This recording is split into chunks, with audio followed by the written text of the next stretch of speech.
Assalamualaikum warahmatullahi wabarakatuh. Hasil dapatan yang saya dapat daripada temu bual kumpulan kami bersama Ustaz Zulkifli, guru pendidikan Islam di SMK Pandan Indah adalah beliau mengatakan bahawa pentadsiran merupakan satu proses untuk mendapatkan maklumat tentang prestasi pembelajaran seseorang murid itu dalam sesuatu subjek, khususnya dalam pendidikan Islam yang beliau ajarkan.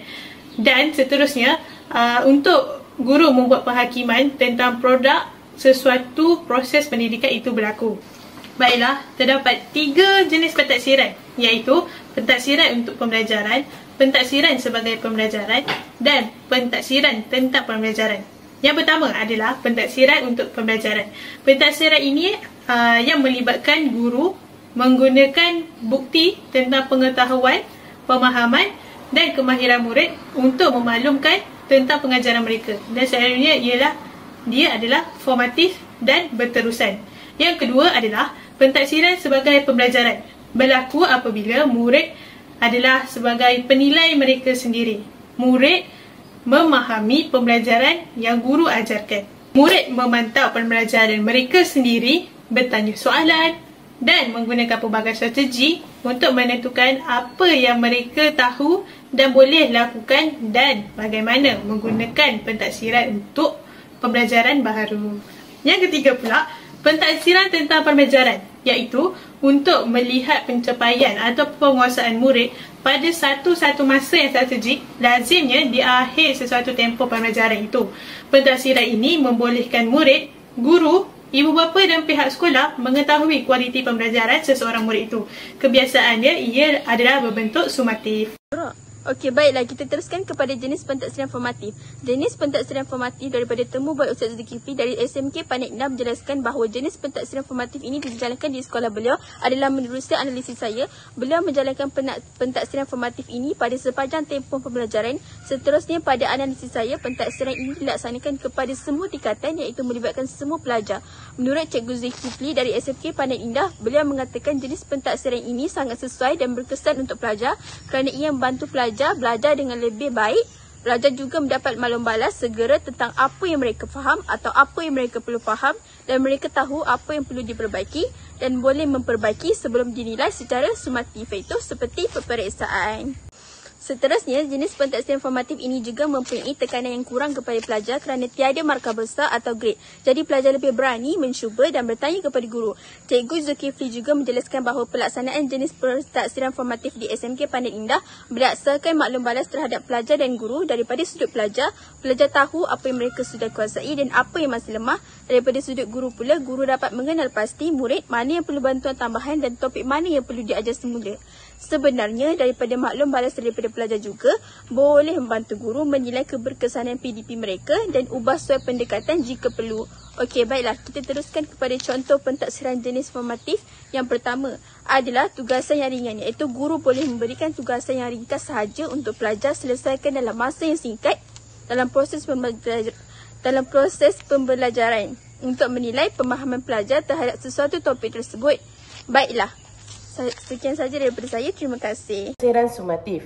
Hasil temu bual kami bersama Ustaz Zul daripada SMK Pandan Indah.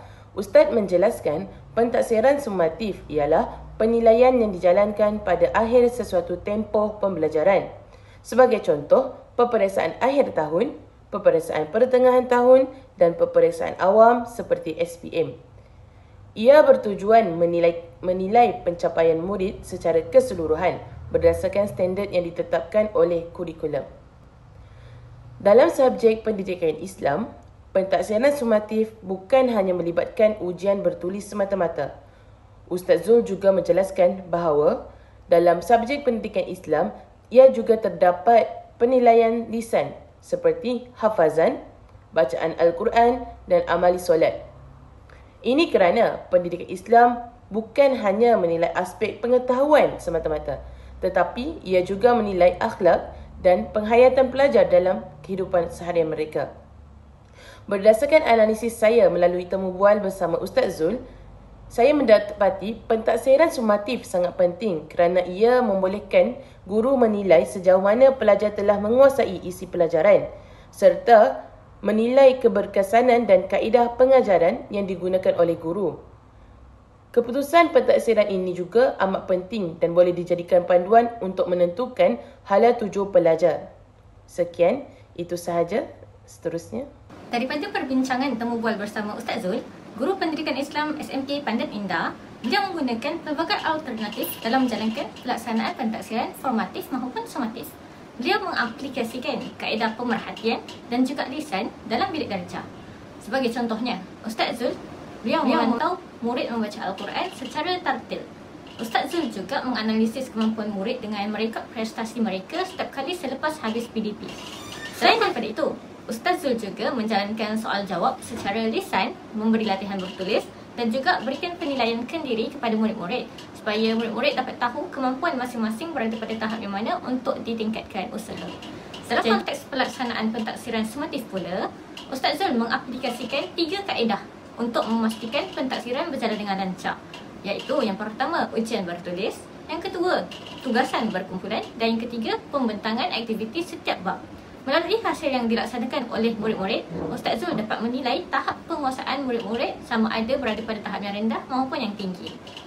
Ustaz Zul juga memanfaatkan penggunaan kemudahan teknologi seperti Quizzes, Kahoot, Gamma AI, Wordwall dan lain-lain dalam menjayakan pelaksanaan pentaksiran dengan kemudahan yang disediakan oleh pihak sekolah.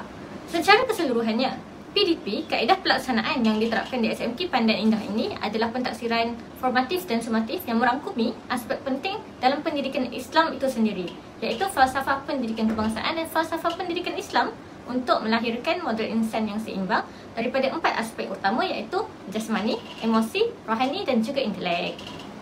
Jadi itu sahaja sedikit berkaitan bagaimana kaedah pelaksanaan pentaksiran di SMK Pandan Indah oleh penerangan Ustaz Zul. Seterusnya adalah analisis dapatan untuk kesesuaian dengan standard pembelajaran. Berdasarkan temu bual yang telah kami jalankan bersama Ustaz Zul juga, didapati bahawa pentaksiran sama ajaran yang telah ditetapkan. Standard pembelajaran merujuk kepada satu penetapan kriteria atau indikator kualiti pembelajaran dan pencapaian yang boleh dicapai bagi setiap standard kandungan. Hal ini membantu pengajaran menjadi lebih sistematik dan teratur sama ada untuk guru dan murid. Sebagai contoh, soalan yang diajukan oleh guru di dalam kelas pada awal pembelajaran seperti apakah maksud Islam dan apakah yang membezakan seorang Muslim dengan orang bukan Islam, kemudian ditambah dengan huraian daripada guru itu sendiri adalah sebagai satu kaedah pembelajaran untuk memenuhi standard pembelajaran, iaitu pengertian iman, Islam dan ihsan, dan berdasarkan dokumen standard kurikulum dan pentaksiran di SKP.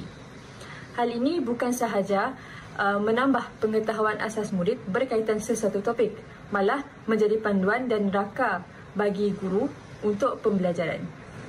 Oleh itu, dapat disimpulkan bahawa pentaksiran yang dilaksanakan oleh Ustaz Zul adalah seiring dengan standard pembelajaran dan menjadi elemen penting dalam menjayakan sesuatu PDP, iaitu pengajaran dan pembelajaran.